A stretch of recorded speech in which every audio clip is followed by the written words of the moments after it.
नमस्कार दोस्तों, स्वागत करते हैं आपका एक बार फिर से ओपीएस न्यूज पर। जी हाँ दोस्तों, आज हम बात करने वाले हैं ब्रेकिंग न्यूज हेडलाइन न्यूज के तहत 10 बड़ी खबर निकल के आ रही है जो जानना बहुत ही जरूरी हो जाता है। चलिए दोस्तों, एक एक करके सभी बड़े अपडेट, बड़ी जानकारी, काम की खबरों के बारे में जान लेते हैं इस वीडियो में। इस वीडियो को आप अंत तक जरूर देखिएगा। Top 10 billionaires list, Mukesh Ambani को पीछे छोड़ एशिया के सबसे अमीर इंसान बने गौतम अडानी।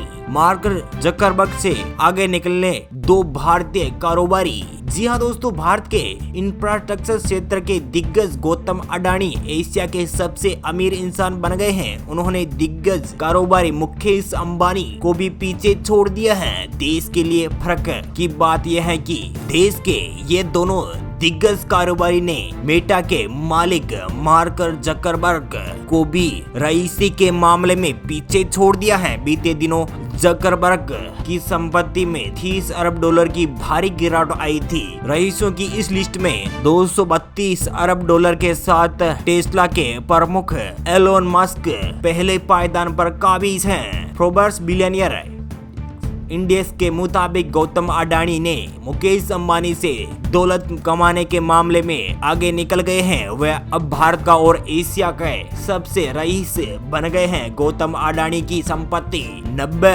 अरब है और वे दुनिया के 10वें सबसे अमीर हैं। $90 अरब की संपत्ति के साथ मुकेश अंबानी 11वें पायदान पर हैं। इनके पीछे $84 अरब की संपत्ति के साथ मार्क जकरबर्ग 12वें पायदान पर पहुंच गए हैं। वहीं बड़ी खबर निकल के आ रही है, बिजली पर हो सकता है बड़ा ऐलान। बीजेपी कल जारी करेगी संकल्प पत्र। जी हाँ दोस्तों, आज जारी करने वाली है उत्तर प्रदेश के संकल्प पत्र यानी घोषणा पत्र जारी करने वाली है भारतीय जनता पार्टी। उत्तर प्रदेश विधानसभा चुनाव को लेकर बीजेपी अपना चुनावी घोषणा या संकल्प पत्र जारी करेगी। सूत्रों के मुताबिक भारतीय जनता पार्टी अपने संकल्प पत्र में बिजली को लेकर बड़ा ऐलान कर सकती है। माना जा रहा है कि समाजवादी पार्टी के 300 यूनिट फ्री बिजली के वादे की काट के तौर पर बीजेपी अपने संकल्प पत्र में बड़ी घोषणा कर सकती है। सूत्रों के मुताबिक पश्चिम बंगाल में बीजेपी ने सरकार बनने पर घरेलू उपभोक्ताओं को 200 यूनिट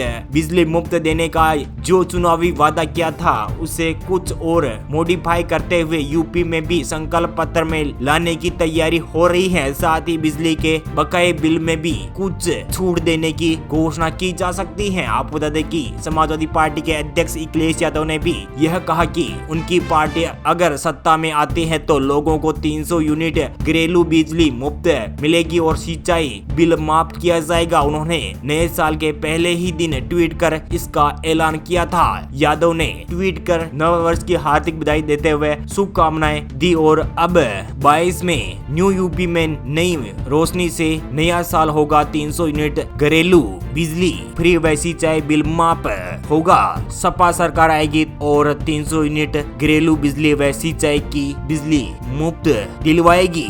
सराफा बाजार में धड़ाम हुआ सोना, रिकॉर्ड कीमत से 10,000 रुपए की गिरे दाम। जी हाँ दोस्तों, देश में सोने के भाव में एक बार फिर से भारी गिरावट देखने को मिल रही है। शादी का सीजन होने के कारण सराफा बाजार में सोने की मांग बहुत तेजी से बनी हुई है। दाम गिरने के कारण ग्राहकों में भारी सोने की खरीद को लेकर काफी उत्साहजनक भी देखने को मिल रही है। आज शनिवार को सराफा बाजार में 22 कैरेट सोने का भाव 45,100 रुपए प्रति 10 ग्राम के साथ भाव पर कारोबार रहा। इससे पहले शुक्रवार को सोना सराफा बाजार में 45,500 रुपए प्रति 10 ग्राम के भाव पर खुला था। इसके बाद सोने के भाव में 400 रुपए प्रति 10 ग्राम की गिरावट देखने को मिली। इसके बाद सराफा बाजार में सोने का भाव 45,100 रुपए प्रति 10 ग्राम पर पहुंच गया था। वहीं सराफा बाजार में 24 कैरेट सोने का भाव 49,200 रुपए प्रति 10 ग्राम के भाव पर कारोबार कर रहा है और शुक्रवार को 24 कैरेट सोने के भाव में 400 रुपए प्रति 10 ग्राम की गिरावट देखने को मिली थी। ईपीएफओ 24 करोड़ कर्मचारी के पीएफ खाते में पहुंचे ब्याज के पैसे, ऐसे चेक करे बैलेंस। जी हाँ दोस्तों, कर्मचारी भविष्य निधि संगठन के होली के पहले देश भर में खाता धारकों को बड़ी खुशखबरी दी है। ईपीएफओ ने 24 करोड़ से भी अधिक खाता धारकों के खाते में ब्याज के पैसे ट्रांसफर किए हैं। हाल ही में ईपीएफओ ने अपने आधिकारिक ट्विटर हैंडल से यह जानकारी साझा की थी। वह जल्द ही लगभग 24 करोड़ खाता धारकों के खाते में ब्याज के पैसे ट्रांसफर करेगा। पीएम किसान सम्मान निधि योजना किसानों के लिए बड़ी खुशखबरी। 11वीं किस्त को लेकर आई ये बड़ा अपडेट। देश यानी केंद्र सरकार ने जनवरी महीने में पीएम किसान सम्मान निधि के तहत सभी रजिस्ट्रेशन किसानों के खाते में पीएम किसान सम्मान निधि की 10वीं किस्त के रूप में 2000 रुपए ट्रांसफर किए हैं। अब तक लगभग सभी किसानों के खाते में ये पैसा पहुंच गया है। अगर किसी किसान के खाते में अभी तक 10वीं किस्त का पैसा नहीं पहुंचा है तो यह भी संभव हो सकता है कि किसान के खाते में 11वीं किस्त के पैसे भी ट्रांसफर न किए जाए। ऐसी संभावना है कि किसान को पीएम किसान योजना की शर्तों के मानक पर खरा न उतरने के कारण उसे योजना से बाहर कर दिया गया है। इसलिए आप पीएम किसान योजना की वेबसाइट पर जाकर सबसे पहले अपनी किस्त का स्टेटस चेक कर सकते हैं। तो वही बड़ी खबर निकल के आ रही है। दिल्ली एनसीआर सहित देश के इन इलाकों में भारी बारिश के आसार।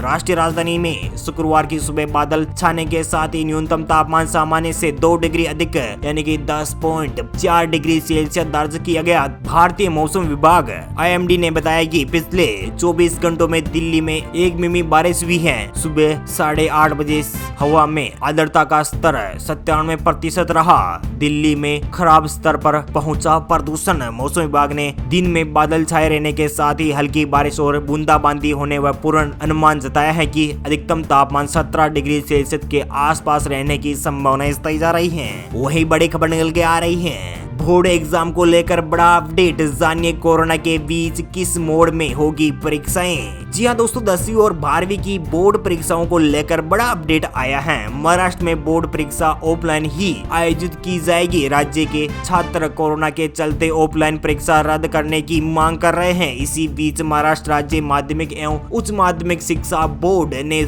गुरुवार को स्पष्ट किया कि 10वीं और 12वीं की परीक्षाएं ऑफलाइन ही होगी। छात्रों ने किया विरोध प्रदर्शन।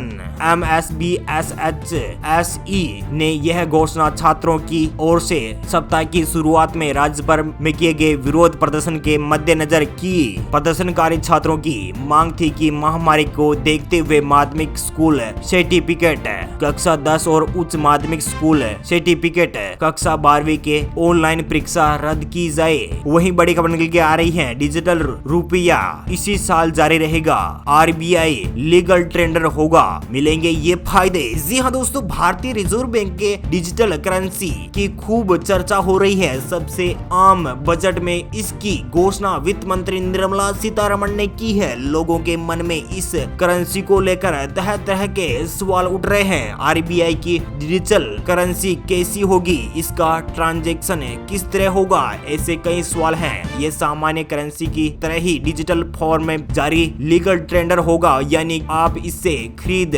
फरोख्त भी कर सकेंगे। इस पर सरकार का कंट्रोल होगा। यह इलेक्ट्रॉनिक रूप में आपके अकाउंट में दिखाई भी देगा। दुनिया में तेजी से डिजिटलाइज हो रही शॉपिंग, ट्रेडिंग जैसी चीजें तो काफी पहले से ही हो रही हैं। अब बारी करेंसी यानी मुद्रा की है। बिटकॉइन जैसी इंडिपेंडेंट करेंसी को लीगल टेंडर कराने की कोशिश भी हुई है, लेकिन इसमें कामयाबी नहीं मिली है। भारतीय सहित दुनिया के कई देश अपनी डिजिटल करेंसी पर काम कर रहे हैं, जिससे कानूनी मान्यता भी मिल गई है। भारतीय रिजर्व बैंक इस साल डिजिटल करेंसी लॉन्च कर देगा। ऐसे में सवाल उठना लाजमी होगा कि आखिर केंद्रीय बैंक की डिजिटल करेंसी कैसी होगी, यह किस तरह से काम करेगी, इसका क्या खासियत होगी। RBI की तरफ से जारी होने वाले डिजिटल करेंसी ब्लॉकचेन टेक्नोलॉजी पर आधारित होगी। वैसे RBI की किसी और बेहतर टेक्नोलॉजी को भी अपना सकता है।